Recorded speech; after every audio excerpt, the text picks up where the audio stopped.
So let me ask you first about just your marketing overall for your studio, and then we could look a little bit at Kidzrock. Sure. But can you just kind of summarize for me what marketing strategies are you currently using and what's really working for your studio?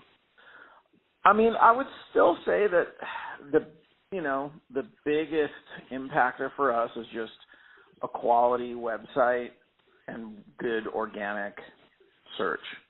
That's a big, inflow for us. And then we're supplementing that by doing Yelp ads. So we do a $500. We basically spend about $500 with Yelp each month.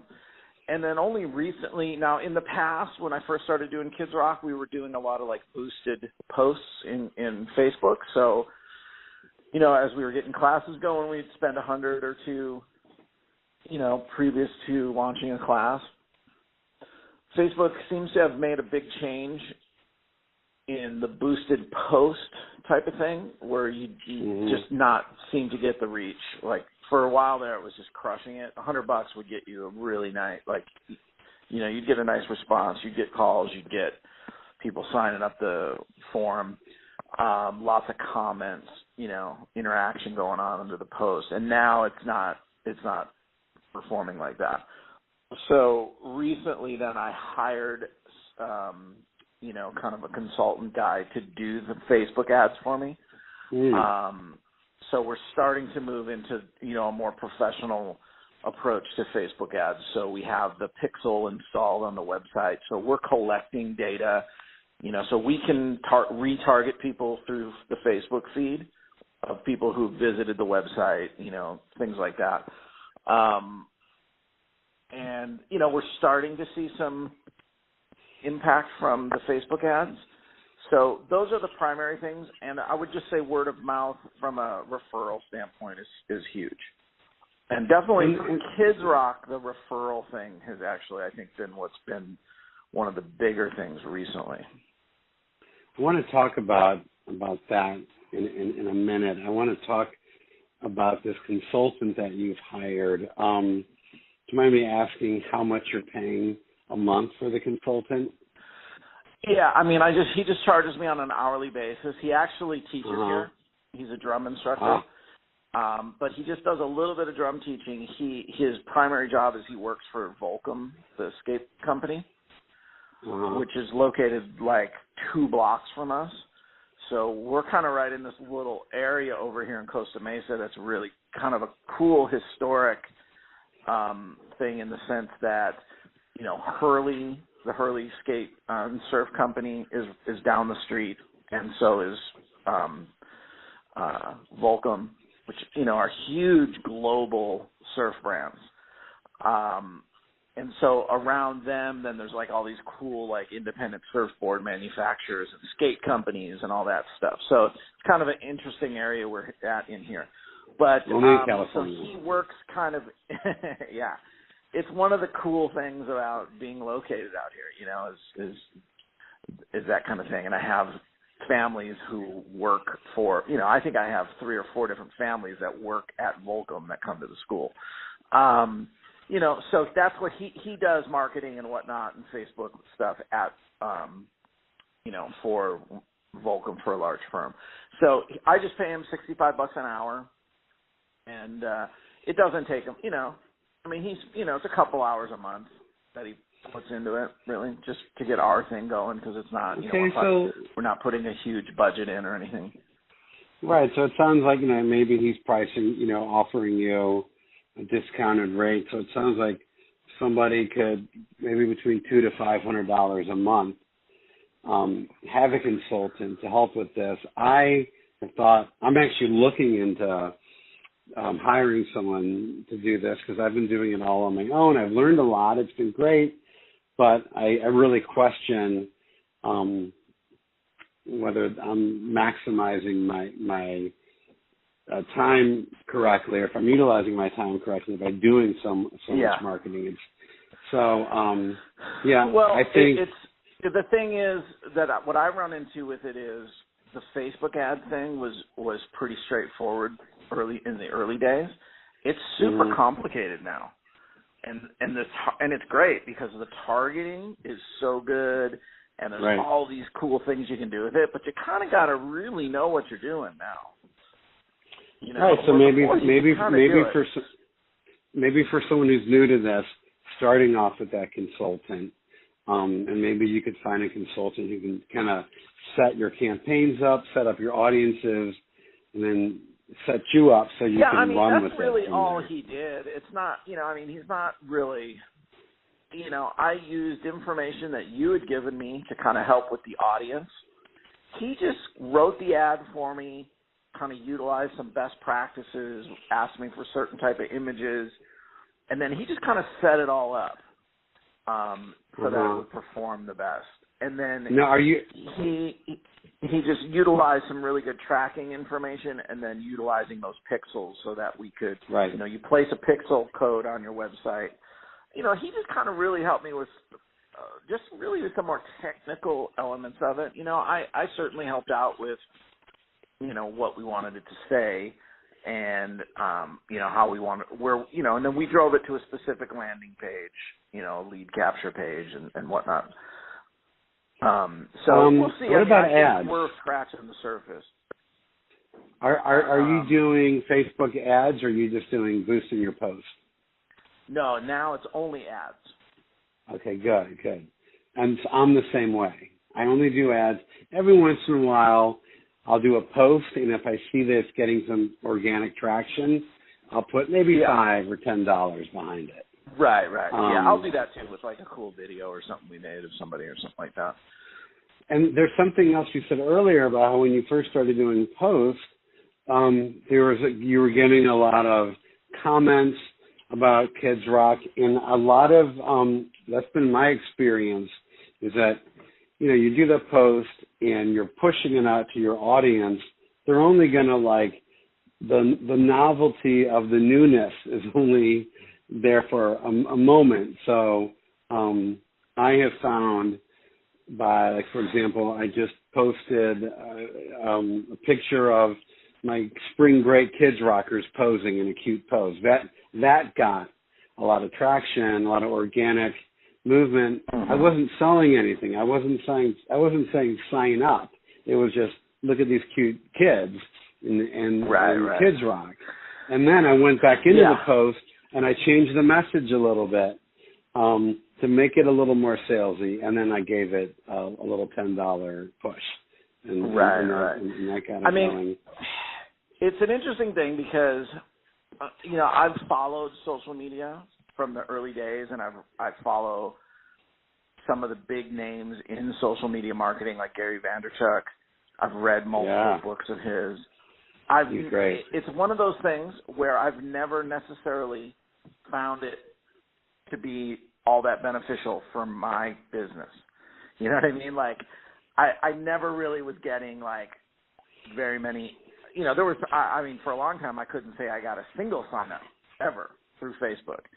So I started to get it when we started to do Kidzrock, because you helped with the targeting. I was able to get traction with Kidzrock, but I wasn't really able still ever to get anything for any of my other just general classes through Facebook. And, you know, it's definitely something that I've always kept my eye on and I kept learning about, but I never went full on into it because I still wasn't 100% sure that I could make it work for what we do. I'm starting to transition the money now into Facebook, based a lot on what, you know, on Gary Vaynerchuk's viewpoints on Facebook as being the best deal in where everyone's attention is. And Facebook got so good at the ads in the last year, in the ability to do the ad and target it way better than anything else out there, that I think now you have to just figure out how to make it work for your business. Right. So I agree. I'm starting to transition into how do I make Facebook and Instagram and stuff like that actually turn into sales for the school. And, you know, if anyone hasn't listened to Gary Vee or read his book, the best book you could read on social media from him is the Jab, Jab, Jab, Right Hook, which is, you know, basically you're kind of saying, like with social media, a lot of people just, they do an ad and pay for it, and that's all they put out there, you know, and that's a right hook. You're throwing the knockout punch to try to close the deal. But really you're supposed to throw a bunch of jabs first, right? You know, right, and I think the jab is the picture of the kids in Kidzrock with no sales image, no sales copy attached, just a nice, like, hey, check out how cool these kids are. And then another one is, you know, you do multiples of those before you do an ad saying, hey, if you'd like your kid to be in a rock band, you know, go here. And, you know, I think it's important for everyone to remember that stuff. Well, and also what you're saying, you know, you think about yourself when you're on Facebook or Twitter. You're not walking down, you know, the corridor of the mall looking for an outfit. You're going for information and entertainment. And if somebody says sales pitch, I tend to have a negative reaction right away. A sales pitch? Well, no. I'm not looking to buy. I'm looking to be entertained. Right. I'm looking for intriguing content. So if you go and you put up a picture of some cute kids, you know, in their Kidzrock band, and you also make a comment that's going to bring a smile to people's face, now their perception of you is positive. And, oh, Music Factory, okay, I haven't heard of those guys. That's, you know, you're not making a pitch, but you're building, you're establishing yourself ultimately as someone who's a reliable resource. I've been doing a lot of posts on Facebook about the benefits of music education, the emotional well-being music has, and emotional impact music has on a child. The hidden message there is, oh, and your kid's going to experience this at my music studio. Right. But I'm not. There is no challenge. Right. The challenge, and so I'm still trying to really figure a lot of this stuff out, how I want to do it when it comes to, so, you know, really making social media become the driving force for how we're getting students. Because there's a movement away from, like, Facebook is potentially going to be the new search engine. You know, people are moving away from Google and finding stuff on Facebook now. Whereas, you know, even a year or two ago, you were doing, I mean, Google's still huge and still the king, but it's starting to transition a little bit into search on Facebook, you know? So here's the challenge that I think with Facebook is, because I do the same thing that you're doing where I'm just posting interesting stuff. You know, the kids when they pass a test, you know, I'm putting those kind of pictures up. Yeah, I saw those. Fun, yeah. You know, fun, good stuff. The problem is, we both know that just from an organic reach standpoint, it's minimal. Right. You know, like Facebook limits it. Is. Right. So I'm almost putting those things up there so that when a Facebook ad or something drives them to the Facebook page, the content is good on the Facebook page. Mm-hmm. You know, it's kind of a weird thing because you're going to do a Facebook ad, but your Facebook ad is primarily going to drive people, you know, to your website, to a landing page. But putting a ton of effort into, you know, your news feed, very few people are seeing it. So it's still kind of a double-edged sword in that respect. Instagram, I like better from the organic standpoint. You know, it's easier to just get much more eyes on an Instagram post. Right. But Instagram doesn't, you know, you definitely don't drive as many people to, you know, they won't click through the website quite so easy. So it's still a challenge. You know, and I want to say to anyone who's listening to this, if you're scratching your head going, I don't know what these guys are talking about, like, I don't either. I mean, I know Facebook, Instagram, Twitter, like, I don't really use, and I know I should, and they're on my, you know, checklist, and I want to encourage everybody don't be overwhelmed by all these tools. Pick one tool and just focus on it. You know, get good at it. Yeah. And then expand. You know, Facebook, for me, that's just kind of where I started out.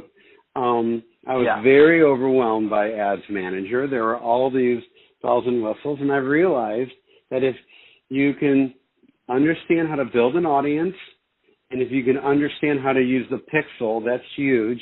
I originally thought, oh, that's way too sophisticated in advance for me. It really isn't.